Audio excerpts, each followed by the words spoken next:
আমাদের আগামীকাল নির্বাচন। আমাদের নির্বাচন ভোট গ্রহণ ৯টা থেকে ৬টা পর্যন্ত ভোট গ্রহণ হবে এবং মাঝখানে ১ ঘন্টা জুম্মার নামাজের বিরতি থাকবে। এই নির্বাচন উপলক্ষে আমাদের নির্বাচন কমিশনের 100% আমাদের শতভাগ প্রস্তুতি আমাদের সম্পন্ন হয়েছে। আমরা একটা ঝামেলামুক্ত এবং খুব সুন্দর একটা নির্বাচন করার জন্য আমরা অঙ্গীকারবদ্ধ। এইবার বিশেষ ব্যবস্থা যেটা হয়েছে যে আমরা আমাদের যেহেতু এটা শুধু শিল্পী সমিতির নির্বাচন না, এটা একটা সেলিব্রিটি নির্বাচন। আমরা বলতেই পারি যে আমাদের চলচ্চিত্রের যত সেলিব্রিটি আছে কালকের সেইটার একটা মিলন মেলা হবে। এটা একটা আমরা মিলন মেলা হিসেবেও আমরা এটাকে দেখতে পারি, যার কারণে একটা বাড়তি আগ্রহ থাকে এবং সাধারণ জনগণের একটা চাপ থাকে। আমরা সেই চাপগুলো এবং চাপমুক্ত নির্বাচন করার জন্য আমরা এবং যে বিশেষ করে সাংবাদিক ভাইদের কাছে যাদের কাছে লেটার হেডপ্যাডে আমাদের আবেদন চাওয়া হয়েছিল যে তাদেরকে আমরা পাস দিব নির্বাচন কমিশন থেকে, সেই সিদ্ধান্ত থেকে আমরা পরে আইন শৃঙ্খলা বাহিনী এবং এফডিসি কর্তৃপক্ষের সাথে বসে আমরা যে সিদ্ধান্ত নিয়েছি সেটা হলো যে তথ্য মন্ত্রণালয় নিবন্ধিত যতগুলো চ্যানেল পত্রিকা যারা আছে সেই লিস্ট আমরা সংগ্রহ করেছি এবং সেই লিস্ট দেখে শুধু সেই পত্রিকা এবং চ্যানেলের যারা সংবাদকর্মী আছেন তারাই ওই আইডি কার্ড দেখিয়ে ভিতরে প্রবেশ করবেন। তাতে যে আমাদের শুধুমাত্র আমরা সংবাদকর্মীদেরকেই আমরা ঢুকাতে পারবো। তো সেইটাই আমরা ব্যবস্থা করেছি, শুধুমাত্র বাইরের চাপ এবং সাধারণ জনগণ, উৎসুক জনগণের চাপ থেকে মুক্ত থাকার জন্য। প্রথম যে শিল্পীরাই আমাদের সাথে অনেক শিল্পীরা যোগাযোগ করছে, ফোন করছে, তারা কখন আসবে, কিভাবে ভোট দিবে, তাদের ভোটার আইডি কার্ড কোথা থেকে পাবে, সংগ্রহ করবে সেগুলো বলছে এবং তাদের যে ভিতরে ঢোকার ব্যবস্থা, তারা যে কিভাবে ঢুকবে সেগুলো রেগুলারই আমাদের খোঁজখবর ফোন দিচ্ছে আমাদের, আমরাও জানাচ্ছি। আর এইবারের ভোটার সংখ্যা 573 জন। আমরা যে এখন তো ডিজিটাল যুগ, আমরা খুব দ্রুত রেজাল্ট দেওয়ার জন্য আমরা কমিশন প্রথমে সিদ্ধান্ত নিয়েছিলাম যে আমরা ডিজিটাল মাধ্যমে গণনা করব। তো ডিজিটাল মাধ্যমে ভোট গণনা করলে আমরা 2 ঘন্টার মধ্যে, নির্বাচনের পরে 2 ঘন্টার মধ্যে রেজাল্ট দিয়ে দিতে পারতাম, কিন্তু উভয় প্যানেল আমাদের কাছে এই বিষয়ে আপত্তি করেছে। তারা ম্যানুয়ালি এই ভোট গণনার জন্য তারা প্রস্তাব দিয়েছে এবং আমরা তো যেহেতু 2টা প্যানেল থেকেই এই প্রস্তাব এসেছে সেহেতু আমরা বাধ্য হয়েছি তাদের ওই প্রস্তাব গ্রহণ করার জন্য।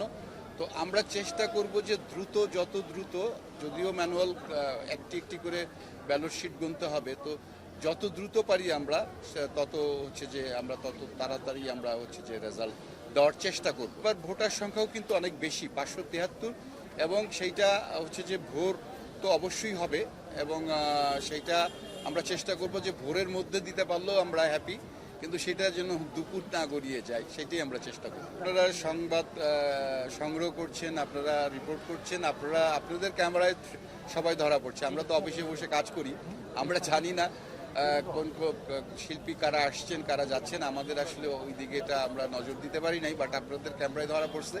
তো আমার মনে হয় যে হয়তো তারা এই ইয়েতে আসে নাই। গরমও একটা বিষয়, কিন্তু এখন যে মৌসুম চলছে, খুবই হট ওয়েদার, সেটাও একটা বিষয়। আমার মনে হয় যে কালকে সব শিল্পী ভোট দিতে আসবেন, আমার কাছে যতটুকু অনুমান হয়। অ্যাকচুয়ালি এখন আর আমি চলচ্চিত্র কর্মী নেই, এখন আমি নির্বাচন কমিশনের একটা গুরুত্বপূর্ণ দায়িত্ব পালন করছি। আমার কাছে আসলে এটার কোনো জবাব নেই, উত্তর নেই। তবে আমি মনে করি যে যারা ভোট দিবেন, যারা শিল্পী আসবেন, যারা ভোট দিবেন, তারা তাদের সঠিক নেতৃত্ব তারা খুঁজে নেবেন। এটা তাদের এই বিষয়ে তাদেরকে যে এই ভোটের মাধ্যমেই তারা তাদের এই যে ইচ্ছাটা প্রকাশ করতে পারবেন। সেইটুকুই যে আমার মনে হয় যে যারা শিল্পী আছেন তারা তাদের সঠিক নেতৃত্বই খুঁজে নেবেন। নির্বাচন বোর্ডের পরে অবশ্যই আপিল বোর্ড আছে, আপিল বোর্ড করা হয়েছে। সেখানে কাজী হায়াত সাহেব, সুটকু আহমেদ সাহেব এবং বাদল খন্দকার, বিজ্ঞ আমাদের এই সমস্ত বিখ্যাত পরিচালকদের নিয়ে আপিল বোর্ড করা হয়েছে। আপিল বোর্ডে আমাদের নির্বাচন কমিশনের রেজাল্টের উপরে কারো কোনো আপত্তি থাকলে সেটা আপিল বোর্ডে যাবে। আপিল বোর্ড তখন সেটা যে সেই বিষয়ে ব্যবস্থা নেবেন।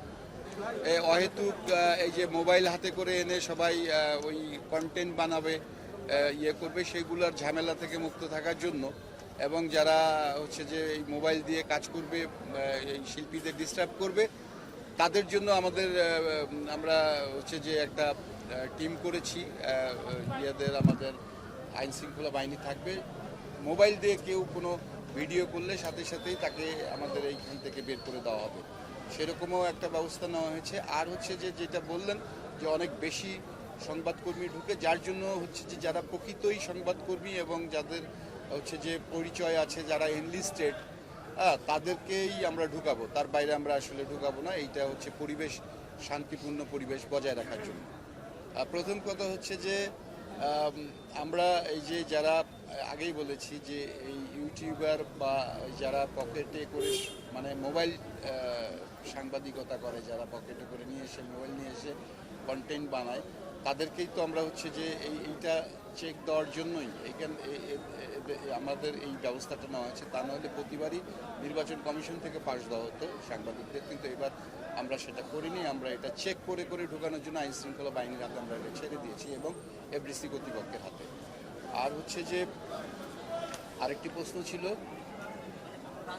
কোনো রকম কোনো রাজনৈতিক চাপ নেই, একদম রাজনৈতিক প্রভাব মুক্ত একটা নির্বাচন, কোথাও থেকে কোনো চাপ নেই।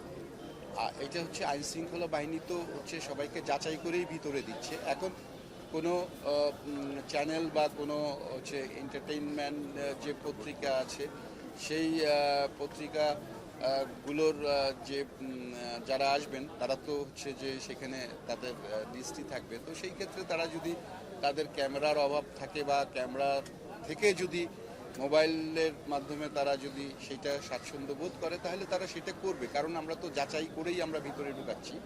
সো সেই ব্যাপারে কোনো আপত্তি থাকার কথা না। তোমাদের অ্যানলিস্টেড যারা নাম দেখে দেখে ঢুকাবো, তাদের বিষয়ে আসলে আমাদের কোনো বক্তব্য নেই।